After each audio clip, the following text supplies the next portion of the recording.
Aujourd'hui dans Mythbuster, il va falloir esquiver les coups et s'accrocher, car nous vous préparons un cocktail explosif de déchets meurtriers Mon arme favorite, du granité potentiellement meurtrier. et des prouesses de haut vol dignes des meilleurs films d'action. Monte sur l'hélicoptère, Grant! Tout d'abord, Ça a l'air plutôt inoffensif, n'est-ce pas? Mais vous pourriez en mourir. un gobelet rempli de soda lancé d'une voiture peut-il vraiment tuer le conducteur de la voiture d'en face? Il est temps d'inspecter la blessure. Ensuite, est-il vraiment possible de se hisser sur un hélicoptère et de s'accrocher à un rebord façon héros de cinéma hollywoodien?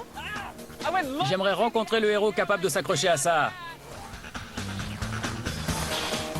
Qui sont les Mythbusters? Adam Savage C'est le chaos. et Jamie Heineman. Détends-toi, tu ne sentiras rien. À eux deux, ils ont plus de 30 ans d'expérience dans le domaine des effets spéciaux. Au revoir. À leur côté, Gary Byron, Des explosifs et de l'électricité. Tori Bellecci, Des crashs et des incendies, j'adore! Grant Imahara, avec la participation de Jesse Camp. C'était génial! Ils ne se contentent pas de recenser les mythes, ils les mettent à l'épreuve.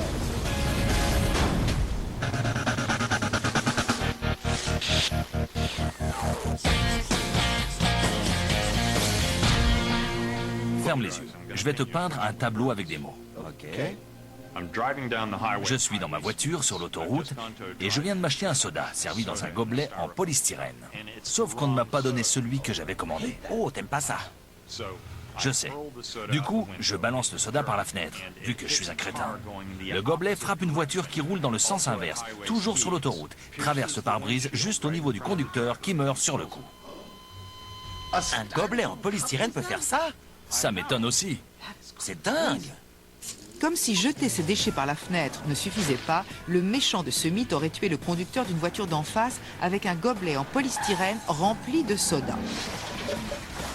Tout en conduisant à une vitesse normale, notre heureux pollueur a jeté son gobelet encore plein par la fenêtre, ce qui aurait transpercé le pare-brise d'un pauvre conducteur innocent qui passait par là, avec assez de force pour le mettre KO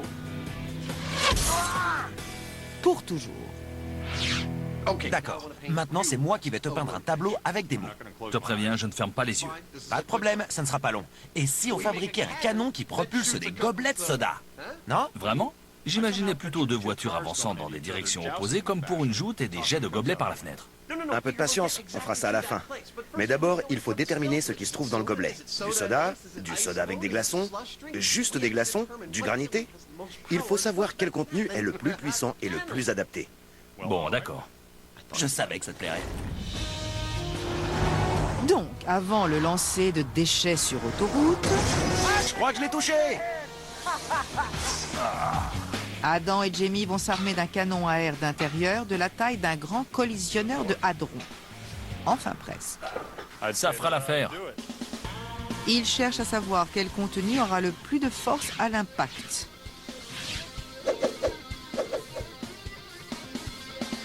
En parlant de force, voilà le Yoda du soda. Le voilà, notre gobelet en polystyrène potentiellement meurtrier. Pour les besoins de notre expérience, je veux savoir quelle quantité d'énergie ce gobelet transmet à l'objet qu'il frappe, qu'il soit vide ou rempli de différentes boissons. Comment je vais m'y prendre? Avec ceci, une cellule de charge. Ce petit bouton juste ici peut me dire, lorsque je le frappe avec quelque chose, la quantité exacte d'énergie transférée de l'objet vers la cellule de charge. Mais nous voilà avec un objet trop gros et une cellule trop petite. Je vais donc augmenter la surface de ma cellule de charge en la plaçant entre ces deux lourdes plaques d'acier. Lorsque ce gobelet frappera la première plaque en acier, l'énergie sera transférée au bouton qui me dira précisément quelle quantité d'énergie ce gobelet potentiellement meurtrier pourrait avoir. C'est prêt? Une fois les plaques en place, ils pourront comparer précisément l'impact de chaque gobelet propulsé par le canon. Avec un angle réglé au pif, j'aime bien. Voilà comment ça fonctionne.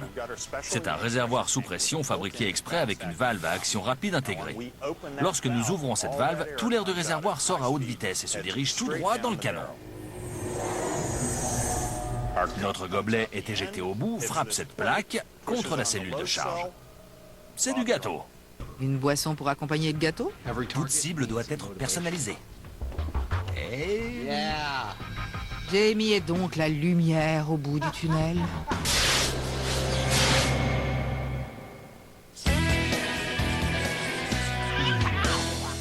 Les chutes de cinéma, ça veut dire quoi? On va tester des mythes sur des cascades de cinéma? Je peux faire l'homme qui tombe à Oui pic? et non. Oui, tu peux faire l'homme qui tombe à pic. Et non, nous n'allons pas exactement tester des mythes sur les cascades de cinéma. Nous allons en fait tester des mythes sur les chutes évitées. Tu parles du scénario classique d'Hollywood, où quelqu'un se raccroche à un rebord uniquement avec le bout de ses doigts? Exactement. Ça a l'air dément. Le fait de s'agripper du bout des doigts est un cliché classique du grand écran. Apparemment, dans tous les films d'action, le héros parvient à s'agripper indéfiniment. Parmi toutes les variations possibles, y en a-t-il au moins une vraiment plausible? Pour le découvrir, l'équipe va s'attaquer à deux des méthodes les plus courantes. D'abord, peut-on vraiment tenir jusqu'à l'arrivée des secours? Ensuite, se hisser sur un hélicoptère? Réalité ou fiction? Les amis, j'ai trouvé l'endroit idéal pour ce test. Il y a une tour d'entraînement pour les pompiers à Pleasanton. Elle a des rebords partout, on accède facilement au toit et elle est assez haute. Pour le premier test, j'aimerais qu'on prenne en compte la largeur du rebord pour voir de quelle manière ce facteur influe sur la durée pendant laquelle on tient. D'accord, il suffit de construire un appareil qui se place sur le rebord et qui s'ajuste facilement entre 10 cm et 1 cm. Il sera donc possible de lier la durée de suspension à la largeur du rebord. Puisqu'on va travailler en hauteur, il y aura pas mal de risques. On pourrait demander à un grimpeur professionnel de nous accompagner pour nous assurer. Comme ça, si nous tombons, il n'y aura pas de bobo. Et nous pourrions faire le test avec lui pour voir la performance d'un professionnel par rapport à celle d'amateurs comme nous. Qu'est-ce qu'on attend? L'équipe se rend donc chez les pompiers pour voir combien de temps on peut rester accroché en attendant les pompiers. Quand nous avons planifié ce test, ça avait l'air plutôt facile. C'est haut. On va s'accrocher au rebord et voir combien de temps on tient. Mais maintenant que je suis à 23 mètres de hauteur, je me demande si c'est vraiment nécessaire. On peut pas faire l'essai en s'accrochant à une porte? Eh bien, pas vraiment, parce que la motivation est l'un des facteurs clés de ce mythe. Et le fait de s'accrocher en hauteur permet d'augmenter le facteur stress. Mais au cas où ce ne serait pas suffisant, voici une petite démonstration. Nous avons là le bâtiment parfait pour cette expérience. Il ne nous manque plus que l'adrénaline. Lorsque vous vous accrochez pour votre survie, l'adrénaline vous fournit un supplément d'oxygène et de sucre qui pourrait vous permettre de tenir jusqu'à l'arrivée des secours. Pour faire monter l'adrénaline, nous allons vous montrer ce qui pourrait arriver si ça tournait mal. Avec notre vieil ami Buster. Attention en bas! Buster tombe de 21 mètres et au moment où il touchera le sol, il aura une vitesse de 72 km/h. Mais regardez-le, il a l'air d'aller plutôt pas mal. Ah non.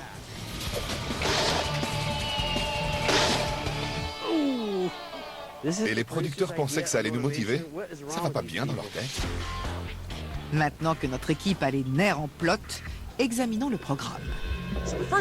Nous allons d'abord tester combien de temps on peut rester suspendu à un rebord. Pour cela, j'ai construit cet engin, l'ajusteur de rebord. Il est totalement réglable pour que nous puissions contrôler chaque fois la largeur du rebord. Nous allons la raccourcir de plus en plus jusqu'à ce qu'on ne puisse plus tenir. Nous aurons alors une bonne idée de la durée pendant laquelle un amateur peut tenir. Mais avant les péripéties, rencontrons celui qui va tirer les ficelles. Quelqu'un veut le frapper? Aaron, un grimpeur professionnel, n'aide pas seulement l'équipe avec les protocoles de sécurité, Vous allez vous positionner sur le rebord et je voudrais que vous disiez « Tension ». il a également installé le dispositif d'assurage de façon à ce qu'il ne supporte pas le poids des grimpeurs au moins jusqu'à leur chute. C'est bon? Impeccable.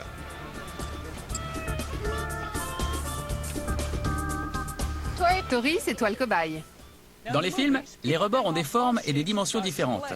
Nous allons reproduire cela. L'objectif est d'obtenir un ensemble de données qui met en relation la largeur du rebord et la durée de suspension. Accrochez-moi. Et pour commencer, nous allons utiliser un rebord plat et très large. Vaut mieux vérifier 2 fois, au cas où. La largeur initiale du rebord sera de 10 cm, ce qui devrait être largement suffisant même pour les gros doigts de Tori. Je me mets en position. Bonne chance, mon ami. C'est un peu flippant. Ça va bien se passer. Ok. Bon, test de Tori à 10 cm. Prêt? C'est parti. C'est parti. Tiens bon. Comment tu te sens? Ça va. Ne lâche pas. Mais même avec suffisamment de surface pour bien s'accrocher, après seulement 30 secondes, la fatigue commence à se faire sentir. Comment ça va? Bien? J'essaie de me concentrer. Et comme Adam l'a dit, La gravité, mon cher, ce n'est pas seulement une bonne idée, c'est une loi. du coup, contrairement aux héros hollywoodiens, Tori finira indéniablement par tomber. Mais comment? Il va le découvrir dans la douleur. Ça va? Réjouissez-vous de ne pas avoir été les cobayes. Oh non, j'ai du sang partout. Oh, si vous êtes sensible, ne regardez pas, car l'inspection a révélé une grosse entaille. Mais la vidéo révèle que les dégâts auraient pu être bien pires. Tori est tombé d'un étage avant d'atterrir sur un rebord, et c'est son tibia qui a tout pris. Quand j'ai vu le sang sur mon pantalon, je savais que ça pouvait être grave.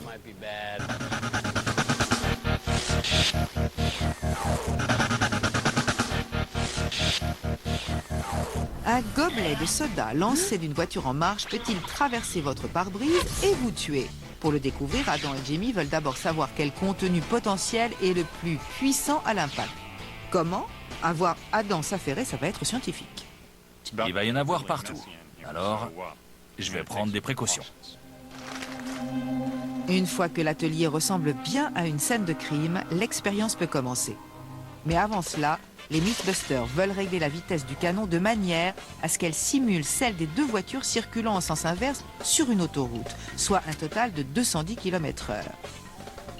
Paré pour le tir, voyons de quoi il est capable. Feu dans 3, 2, 1...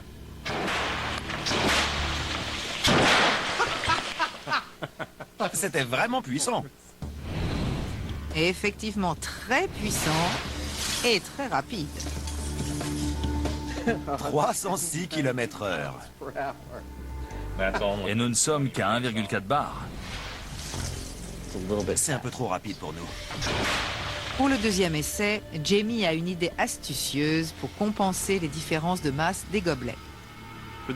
Pour que ces essais soient valides, il faut que les gobelets frappent la cible à peu près à la même vitesse. Donc, après réflexion, je me suis rendu compte que je pouvais régler précisément la vitesse en plaçant le gobelet directement dans le canon. Alors, gobelet rempli de glaçons, 111 cm. C'est comme ça que nous allons procéder. Feu dans 3, 2, 1...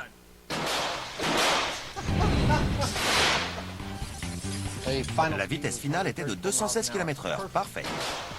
Maintenant que le canon tire à une vitesse constante, nous allons bientôt découvrir quelle boisson a le plus de punch. Je vais vous raconter une petite histoire qui s'appelle « Oh non, je ne veux pas de ce soda, il n'y a pas de glaçon. Je vais le jeter par la fenêtre. » Un gobelet plein de soda enroulé dans du plastique, pesé, puis tiré d'un canon. Vous êtes servi. 632 grammes. Feu dans 3, 2, 1... C'est trop marrant. Ton portrait plastifié s'en tire plutôt pas mal.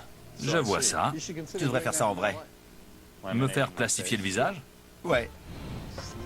J'adore regarder des expériences comme ça. Superbe. Imagine que ça te frappe en plein visage. Vitesse finale 212 km/h. Génial. Et la force? 1663 kF. Le gobelet rempli de soda a atteint une vitesse de 212 km/h, ce qui nous donne le nombre magique à battre. Alors Adam, et maintenant? Je vais vous raconter une petite histoire qui s'appelle « Ah, j'ai commandé un soda et je pensais avoir eu le bon. Mais j'en ai eu un à la cerise, alors que je n'aime pas du tout. Je vais donc le jeter par la fenêtre. » Dans le coin rouge, avec un poids de... 649 grammes. Nous avons un mélange de soda et de glaçons. Chargeons le canon. Ça te rappelle quand tu travaillais à la ferme avec les vaches? En fait, oui. Tout doux, Marguerite. Ça va bien se passer. Soda et glaçons, feu. Dans 3, 2, 1...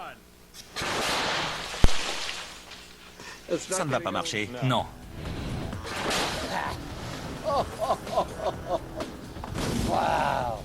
La vitesse est de 216 km/h. Et la force? 1965. 1965, c'est beaucoup.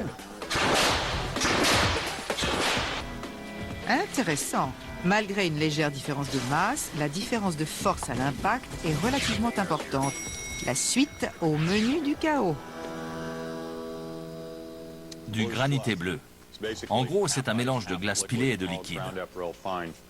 L'impact sera-t-il plus puissant?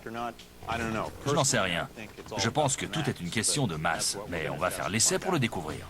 Jamie a tout juste. Newton nous apprend que dans un monde parfait et à condition que les gobelets se déplacent tous à la même vitesse, le gobelet dont la masse est la plus importante aura le plus fort impact. Et ce dernier est de peu le poids lourd de nos déchets. Tu penses que ça fait une différence qu'il soit bleu et pas rouge? Juste de quelques photons. Granité. Feu dans 3, 2, 1...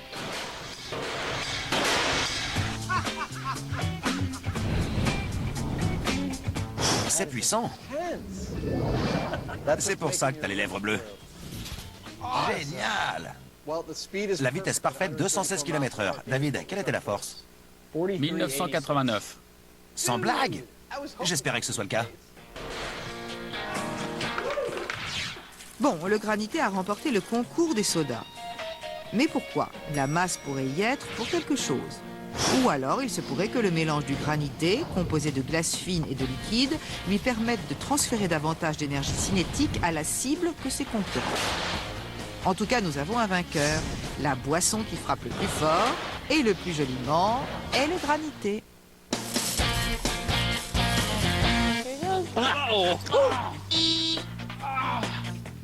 Pour le mythe des chutes de cinéma, Tori a encore une fois fait don de lui. Au nom de la science. Mais l'expérience ne peut pas s'arrêter là. Pas de sang dans ma voiture. Non. Pendant que Tori se rend à l'hôpital pour faire recoudre sa jambe, Il faut se motiver à ne pas lâcher. Oh non, j'ai du sang partout. Grant et Jessie poursuivent. D'après moi, je vais rester accroché pendant 10 minutes, au moins. Et ensuite, vous verrez les traces de mes ongles le long du mur.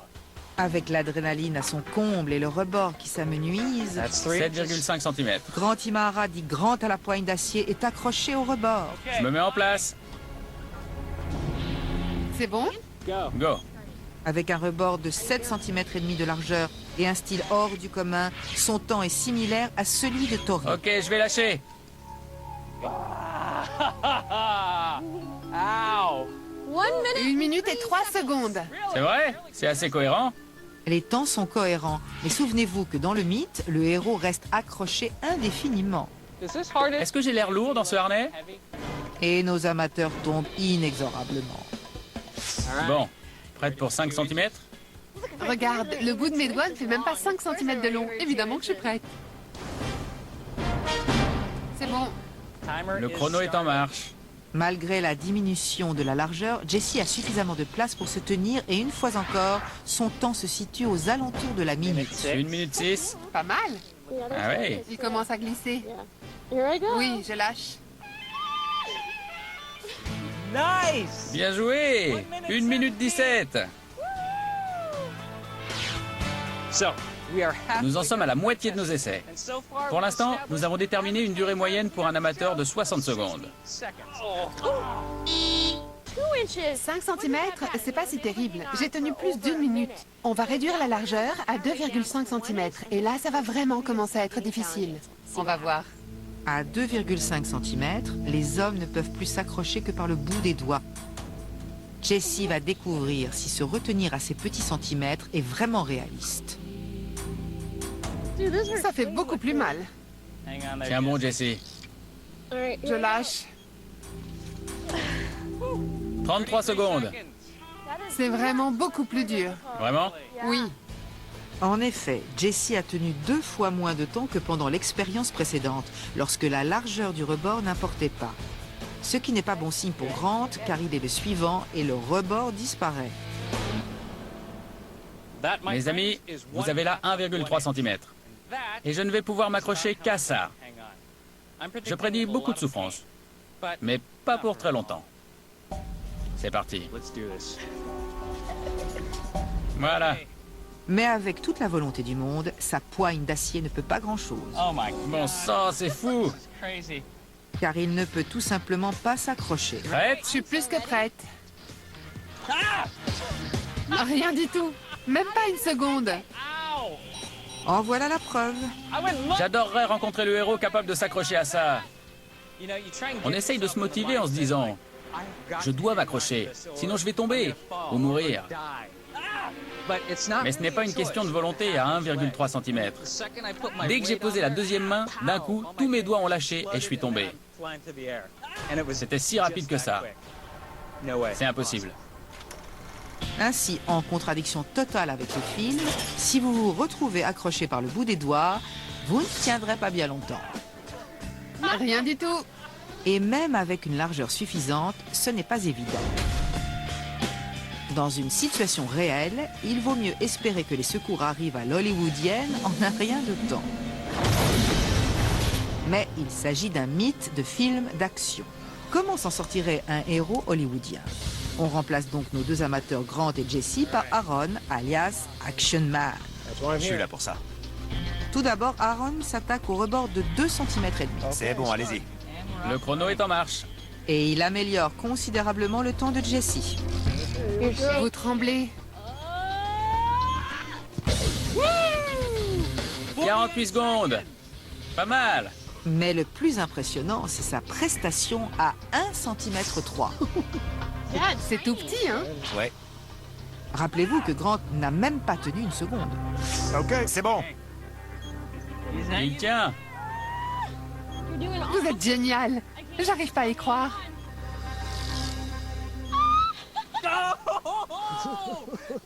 Super. 14 secondes. C'était génial.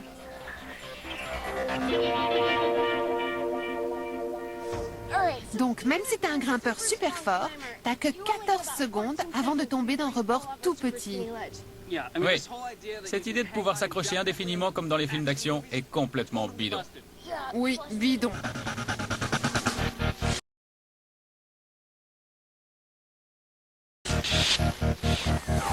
Dans leur quête pour tester la capacité meurtrière des gobelets, Adam et Jamie ont passé leur après-midi à tirer des gobelets avec un canon sur un portrait plastifié de Jamie.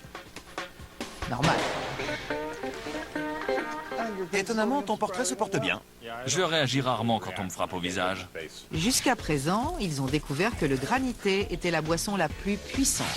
Et cette puissance suffit-elle à traverser un pare-brise et à donner au conducteur un sérieux coup mortel? On passe à la suite. Pourquoi pas? Nous avons déjà prouvé l'incroyable puissance du granité bleu sans marque. Que fait-on maintenant alors? On fait exactement ce que tu proposais au début. On place deux voitures face à face qui déboulent l'une sur l'autre comme pour une joute sur autoroute. Et je lance le gobelet de granité bleu sur ton pare-brise. Je ne crois pas que ce soit une bonne idée. Et si on plaçait un pare-brise sur le côté de ma voiture et que tu lançais le gobelet dessus? Ça marche. Allons-y. Après cette livraison très pratique de pare-brise, Adam se met au travail pour les placer sur le côté du pick-up et installer Buster dans le siège de la mort. Notre mannequin s'assiera... ici. Il pourra tester le mythe en toute sécurité, enfin, pour certains seulement. Ce n'est pas bon signe lorsqu'on vous peint tout en rouge. Tu sentiras un petit pincement. Et une fois sur place, il est temps de faire une petite description. Voilà comment ça va se passer. Je vais jouer le rôle du passager sur l'autoroute à 96 km/h, sirotant un granité que je viens d'acheter. Mais ce n'est pas ce que j'ai commandé, et de façon très cavalière, je vais le lancer par la fenêtre. Le gobelet s'envole et paf, il frappe le pare-brise. Au cas où notre gobelet parvient à traverser le pare-brise et à atteindre Buster, nous allons placer des autocollants Shockwatch à des endroits stratégiques, c'est-à-dire sa poitrine et sa tête. De cette façon, nous saurons s'il a été blessé. Au cas où vous ne le sauriez pas déjà, les autocollants Shockwatch sont de vieux amis de l'émission. Ils sont un moyen simple mais efficace d'indiquer l'ampleur du trauma auquel Buster sera exposé. N'importe quel choc au-dessus d'une certaine valeur entre 50 et 150 G les brise et les déclenche. Buster est prêt, la piste est prête et après quelques échauffements, nos conducteurs sont prêts. Superbe! Ça a l'air plutôt inoffensif, n'est-ce pas? Mais vous pourriez en mourir. Granité bleu en main, que la joute des déchets meurtriers commence. Jamie, t'es prêt? Je suis en position, prêt à y aller. Jamie est dans le pick-up et notre pilote est prêt pour ce premier essai à la vitesse de croisière de 64 km/h. 64 km/h avec un vrai granité dans 3, 2, 1, partez. Dans le prochain essai, ils seront à une vitesse plus réaliste de 96 km/h. Mais pour l'instant, Adam se fait la main. Un peu plus près.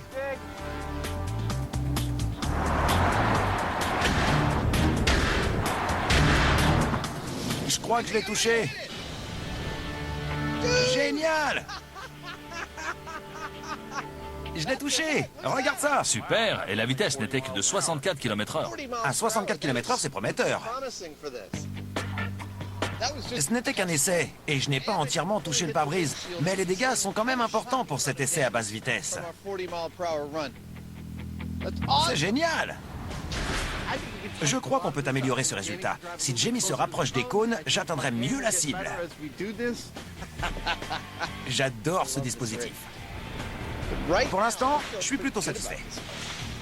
Du chaos organisé, c'est fait. Possibilité d'éléments scientifiques élevée. Des Mythbusters heureux confirmés. Prévision, on monte d'un cran. Mon véhicule est expérimental. Mon arme favorite, du granité potentiellement meurtrier. Essai à 96 km/h avec granité dans un gobelet en polystyrène dans 3, 2, 1, partez! J'ai hâte.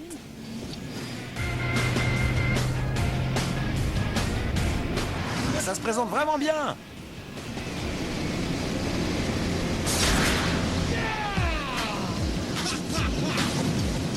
Je crois que ce lancer était parfait.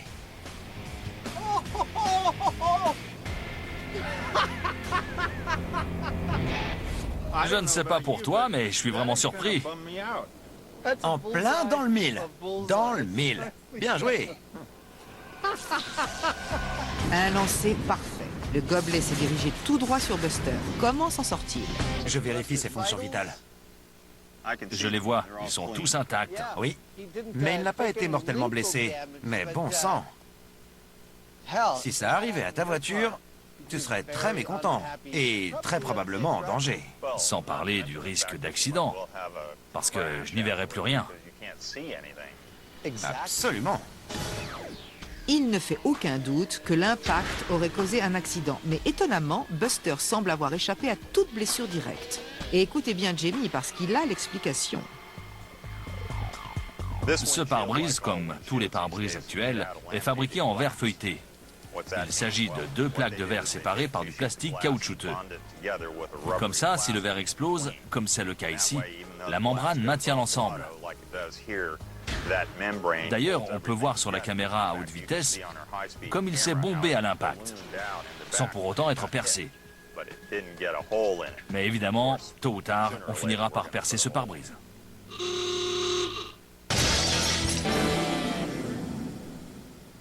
Il nous reste une dernière chose à tester. Laquelle? C'est un classique au cinéma. Le héros est sauvé par un hélicoptère. Mais celui-ci n'a pas le temps de se poser. Le héros doit s'accrocher au patin et se hisser dessus avant d'atteindre la cabine, malgré le courant descendant causé par les pales et le vent. C'est un super mythe, mais personne ne nous laissera nous suspendre à un vrai hélicoptère. T'as raison, et c'est pour ça que nous allons construire notre propre hélicoptère.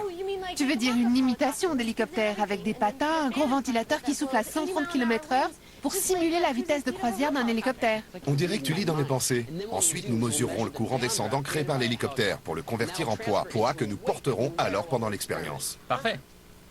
Prenons le prochain vol vers l'atelier.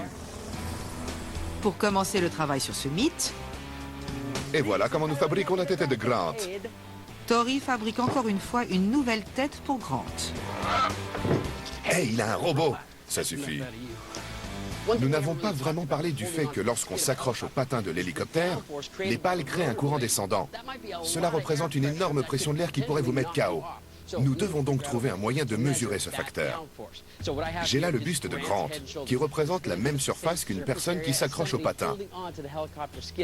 J'ai accroché Grant sur la balance. Donc, dès qu'il y a un changement de courant, nous pourrons le mesurer. Ça marche. Évidemment, la méthode la plus directe de tester ce mythe serait d'essayer de s'accrocher à un hélicoptère en vol. Malheureusement, les assureurs nous ont dit que c'était trop dangereux. Mais ne vous inquiétez pas, car nous avons un plan astucieux qui demande aussi la présence d'un vrai hélicoptère. Nous avons fait appel à des instructeurs de vol pour tester ce mythe. Il s'apprête donc à découvrir la force du courant descendant créé lorsque l'hélicoptère fait du surplace directement au-dessus de la tête. Regarde ça. Ça baisse à 500. Maintenant 700. Quand on s'éloigne du centre de l'hélicoptère. Oui, Lorsque la tête de Grant sur la balance est proche de la circonférence extérieure des pales, Maintenant c'est à 900. le courant descendant atteint un pic d'environ 1 kg. Mais dans le mythe, le héros se hisse sur les patins. On veut que les patins soient juste au-dessus de la balance. rapproche-le un peu. Lorsqu'il est prêt, le courant descendant est étonnamment faible. Regarde ça. Ça descend à une 50aine de grammes. Ah oui? On obtient entre 50 et 80 grammes quand il fait du surplace. Ce qui est plutôt insignifiant. Et même le fait de remonter soudainement ne change pas grand-chose. C'est monté juste au-dessus de 100.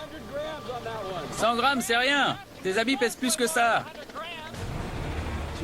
Nous avons fini de mesurer le courant descendant de l'hélicoptère. Les résultats étaient très cohérents. Nous lui avons demandé de faire du surplace au-dessus de la balance. Lorsqu'il descendait, le poids augmentait, mais seulement jusqu'à 50 grammes, ce qui ne représente rien. Nos habits pèsent plus lourd que ça. À un moment donné, on l'a fait remonter d'un coup, comme pour un décollage, et le poids a atteint un pic de 130 grammes, ce qui n'est toujours pas énorme. On dirait que le courant descendant de l'hélicoptère ne va pas vraiment affecter la capacité de quelqu'un à s'accrocher à un patin. En résumé, contre toute attente, l'équipe peut ignorer le courant descendant causé par les pales de l'hélicoptère et se rendre sur leur prochain lieu de travail. Le meilleur moyen de transport. Aucun signe n'interdit la présence de machines lourdes ou de Mythbusters. Parfait, car à la piscine, ils ont tout ce qu'il leur faut, y compris une superbe imitation d'hélicoptère réalisée par Jessie à l'atelier. C'est cool. Nous voilà avec un hélicoptère. Génial. Parfait. D'accord, ce n'est pas un vrai hélicoptère et il est en grande partie en contreplaqué. Mais je dois dire qu'il est vraiment plutôt pas mal, vu le temps que j'avais. Où sont Rick et Terry? Mais surtout, tout est aux normes. Ces jambes de train sont à un angle de 45 degrés et les patins sont faits avec des tuyaux de 8 cm, comme sur un vrai hélicoptère. Combien de fois avez-vous vu dans un film d'action quelqu'un sauter sur un hélicoptère et se hisser dedans? Et nous allons pouvoir essayer. Nous sommes les héros aujourd'hui. Nous serons suspendus au-dessus de la piscine. Prêt au décollage? Comme ça, si nous tombons, nous ne nous tuons pas. Nous tombons juste dans la piscine. Nous décollons, nous décollons. L'objectif, c'est de s'accrocher au patin, de se hisser et de se mettre en sécurité dans le cockpit. Oh non, des turbulences! Accrochez-vous! Accrochez-vous! Mais des patins réalistes placés sur un faux hélicoptère ne sont pas les seuls obstacles auxquels les Mythbusters devront faire face pour arriver en sécurité. D'après nos tests avec le vrai hélicoptère, nous savons que le courant descendant est minime. Mais soyons clairs, nous sommes dans un film d'action, donc il faut qu'il se déplace. Comment simule-t-on un vol dans une piscine? Avec ceci. Je vous présente le ventilateur d'1,80 m de diamètre relié à un gros moteur de 350 chevaux. Il est capable de générer des vents d'une vitesse de plus de 150 km/h. Cela suffit pour tester la vitesse de croisière de notre hélicoptère et c'est plus qu'assez pour tester ce mythe. C'est un ouragan instantané. Mes vêtements vont s'envoler. Tu devrais peut-être porter 2 couches. Mesdames, préparez-vous.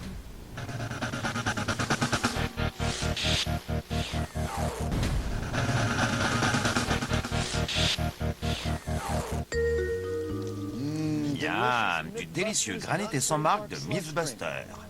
Glacé, fruité, bleu et potentiellement meurtrier. À utiliser avec précaution. Extrême précaution. Car lancer un gobelet plein sur une voiture à 96 km/h, ça donne ça.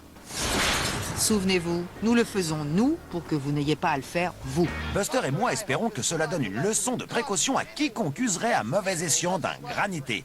Non seulement les dommages primaires causés au pare-brise sont violents, mais les dommages secondaires, le fait que le conducteur est incapable de voir à travers les bris du pare-brise, entraînerait sûrement un accident très grave. Je n'aurais jamais imaginé de tels dégâts. C'est incroyable. On ne peut pas faire bien pire.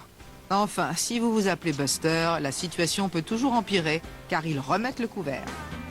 Cette fois-ci, on s'assure que le pare-brise reste bien en place. Lors de notre dernier essai, le pare-brise s'est détaché et il est tombé. Donc, le choc s'est réparti. Alors, s'il reste bien en place, j'espère que lorsque le projectile le frappera, l'énergie sera concentrée à un seul endroit. Et peut-être qu'il le traversera. On verra ça. C'est bon, je les vois. Allez, en plein dans le mille. Je crois que j'ai réussi.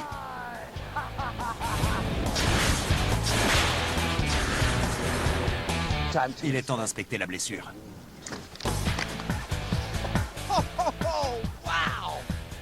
Regardez-moi ça! J'en ai le souffle coupé.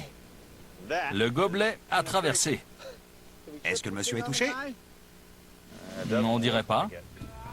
Donc, malgré l'impact prometteur, le pare-brise a encore une fois réussi à dissiper l'énergie. Buster est mouillé, mais pas mort. J'ai l'impression que le pare-brise prend une grande partie de l'énergie. Il l'absorbe. Oui. Le liquide pénètre, mais ça ressemble plus à un éclaboussement qu'à un jet uniforme. C'est sûr. Si tu reçois uniquement le gobelet en pleine face à 96 km/h, ça te tue. Mais je pense que ce pare-brise te protège suffisamment. Je le pense aussi. Eh bien, après avoir détruit plusieurs pare-brises avec plusieurs délicieux granités, je suis ravi qu'un granité ne représente pas un danger mortel sur l'autoroute. Il ne risque pas de traverser votre pare-brise et de vous tuer. Mais ne vous y trompez pas, cela crée un ensemble très important de facteurs dangereux, voire mortels. D'une part, vous ne pouvez plus rien voir à travers le pare-brise. Ensuite, vous êtes recouvert de granités collants. Et enfin, vous avez des éclats de verre sur le corps et le visage. Ces trois éléments peuvent suffire à causer un très grave accident. Mais pour ce qui est de la capacité meurtrière du granité en lui-même, à travers un pare-brise, je dis non.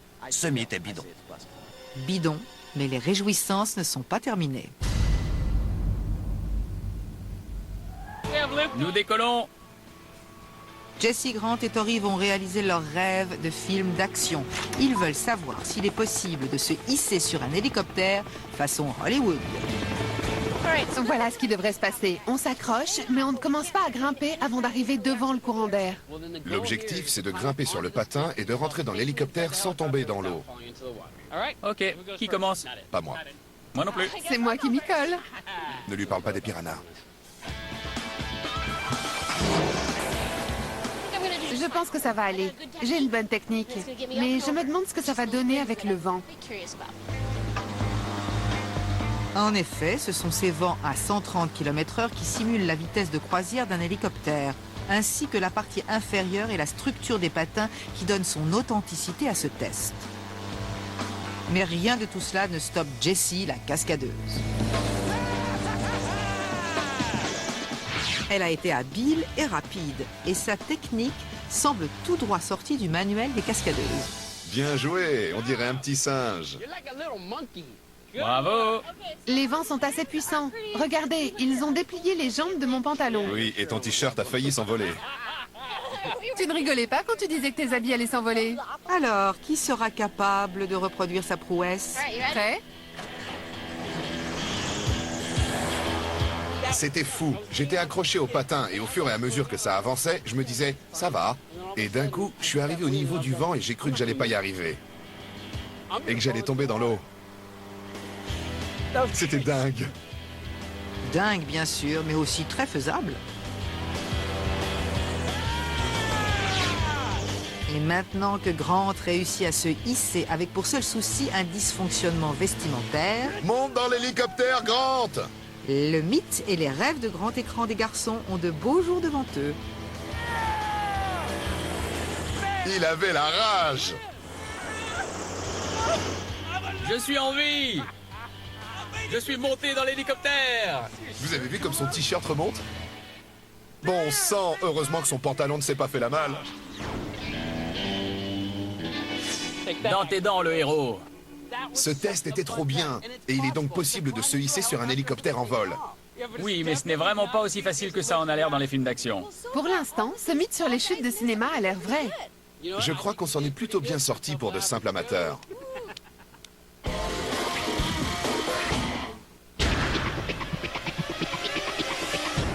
Jusqu'à maintenant, on a vu que cet objet pouvait traverser un pare-brise.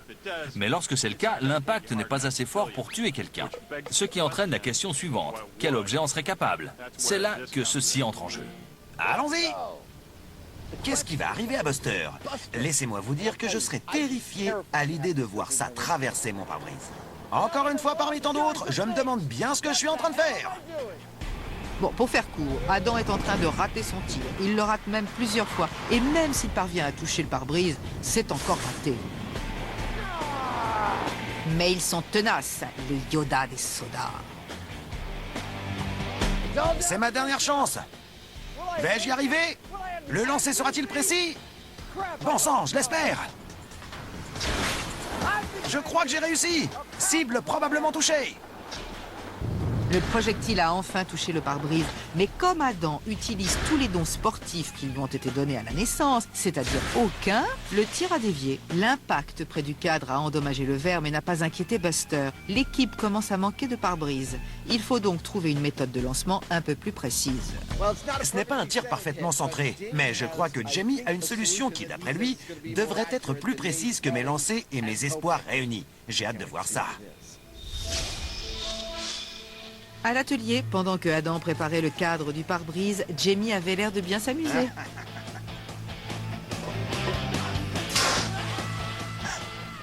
Vous avez entendu ça? C'est le son de Monsieur Heinemann qui s'amuse. On commence à comprendre sur quoi il travaillait. Et c'est un parfait exemple de ce qu'il ne faut pas tenter chez soi.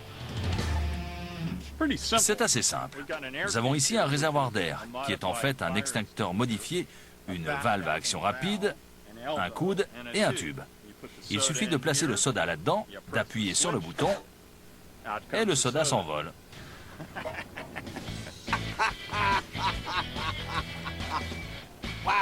Je te présente mon petit canon à soda. Génial! Allons l'essayer. D'accord. Dans un étrange mélange de Mad Max et de MacGyver, Jamie tire une canette de soda sur Buster à l'aide d'un canon à air portatif. Tout ça pour tirer avec précision sur la cible, ce qui n'est pas le cas au premier essai. Le trou est net, mais je dois toucher le conducteur. Ouais, on réessaye? Ils remettent le couvert, mais encore une fois, pas de chance. Un tir direct, mais pas sur le conducteur. Encore une fois, Buster voit le soda et les éclats de verre le frôler. Et comme il s'agit du dernier pare-brise de l'équipe, on en revient au classique. Il ne nous reste plus qu'à lui tirer dessus à bout portant. J'ai hâte de voir le résultat. Ouais, moi aussi. Petit canon à soda dans 3, 2, 1... Oui, moi aussi. Et j'ajouterais ouille. Tu l'as tué. Tous les autocollants de sa poitrine se sont déclenchés. C'est pas génial? Nous avons déclenché les 3 autocollants posés sur la poitrine de Buster, ce qui veut dire, comme souvent à la fin de Miss Buster, des objets de la vie courante peuvent devenir meurtriers si Jamie construit un canon pour les propulser. De toute évidence, si quelqu'un construit un canon et vous tire dessus avec un soda à bout portant, comme je viens de le faire, vous mourrez. Mais lancer un soda d'une voiture sur une autre voiture, à moins que cela ne cause un accident, ce n'est pas si dangereux. Que peut-on en conclure? Eh bien, tu as réussi à créer une boisson meurtrière. Oui. Mais c'était un petit gobelet et à bout portant. Très juste. Mais je dois dire qu'une boisson dans un gobelet en polystyrène, même si elle peut causer de gros dégâts au pare-brise, elle ne présente pas un grand danger. Ce mythe est complètement bidon. Exactement. Bidon. Notre mission est terminée. D'accord.